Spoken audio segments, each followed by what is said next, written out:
Focus to the big update in the Gyanvapi case. The court has accepted the petition of the Hindu side demanding ASI survey before the Gyanvapi. The hearing will take place on the 19th of this month. The Muslim side will also file its reply in the matter, and the hearing on that will take place on the 22nd. Now, this, remember, after the Hindu side decided to file this petition in Varanasi District Court seeking an ASI survey of the entire Gyanvapi mosque premises. Hear it from the petitioner first up.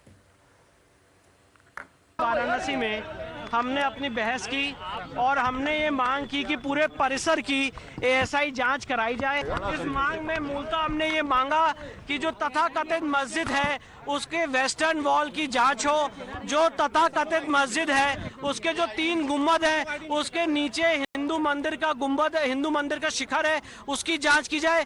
पूरे परिसर का ground penetrating radar के जरिए सर्वेक्षण हो, साथ ही साथ जो 3 गुंबद हैं उसके नीचे ग्राउंड पेनिट्रेटिंग रेडार के जरिए उसका सर्वे किया जाए। और आज इस पूरी एप्लीकेशन को सुनने के बाद ऑनरेबल डिस्ट्रिक्ट जज वाराणसी ने अंजुमन इंतजामिया को, राज्य सरकार को यह आदेश पारित किया है कि वो 19 मई तक अपनी रिटर्न आपत्ति दाखिल कर दें और इस मामले की अगली सुनवाई 22 मई को निर्धारित की गई है।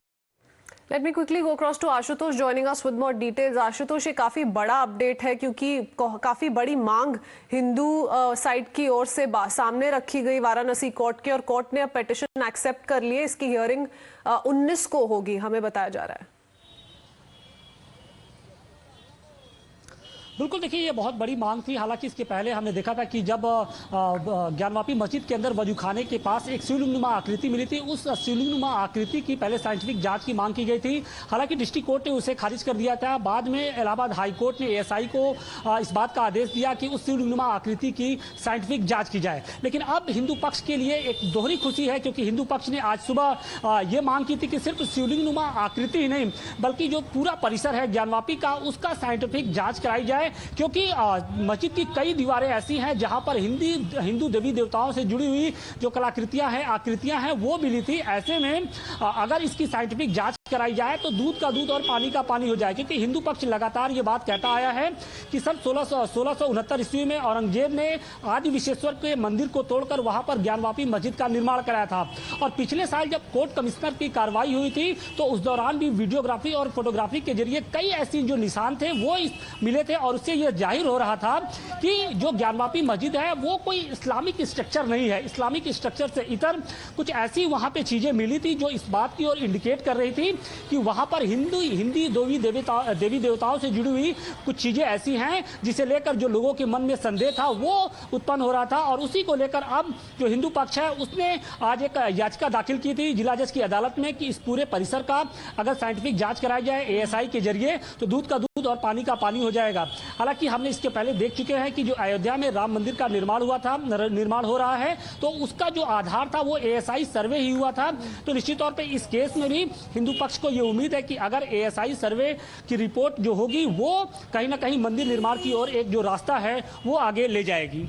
जी आशुतोष, अगर इस पूरे केस की बात करें, हाल ही में ही इलाहाबाद हाईकोर्ट ने भी कहा था कि साइंटिफिक सर्वे किया जा सकता है, पर वो सिर्फ ज्ञानवापी के अंदर जो शिवलिंग लाइक स्ट्रक्चर है उसको लेके था। अब क्योंकि वाराणसी कोर्ट ने कितना बड़ा डिसीजन लिया है, फिर से सुनवाई होगी इसकी 19 को, और फिर 22 को मुस्लिम पक्ष भी जब अपने आर्ग्यूमेंट सामने रखेगा फिर से केस सुना जाएगा। तो किस दिशा में हम देखते जा रहे हैं इस केस को अब?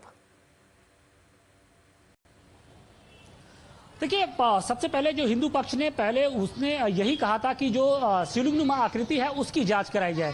लेकिन जब अब एएसआई ने इस मामले को एक तरीके से हरी झंडी दे दी कि वो इस जांच के लिए तैयार है, लिहाजा हिंदू पक्ष ये कह रहा है कि सिर्फ एक हिस्से का ही क्यों ना पूरे परिसर का एक साथ अगर एएसआई सर्वे कराया जाए तो जो चीजें हैं, जो सच्चाई है वो सामने आ सकती है। हालांकि मुस्लिम पक्ष की जो आपत्ति है वो अभी भी उस बात को लेकर दोहरा रहे हैं कि सन 1937 के साथ साथ 1942 में दीन मोहम्मद का जो केस है उसमें इलाहाबाद हाईकोर्ट के साथ साथ वाराणसी डिस्ट्रिक्ट कोर्ट ने ये एक जजमेंट दिया था कि ज्ञानवापी मस्जिद में नमाज की एक तरीके से नमाज हमेशा से होता रहा है, नमाज की इजाजत दी गई थी। लिहाजा मुस्लिम पक्ष ये कह रहा है कि कोर्ट के आदेश को कैसे big update coming in, let's see what plays out on the 19th and thereafter on the 22nd। Ashutosh, धन्यवाद हमसे जुड़ने के लिए, and thank you for getting us all those updates. Let's shift our focus and talk about the kind of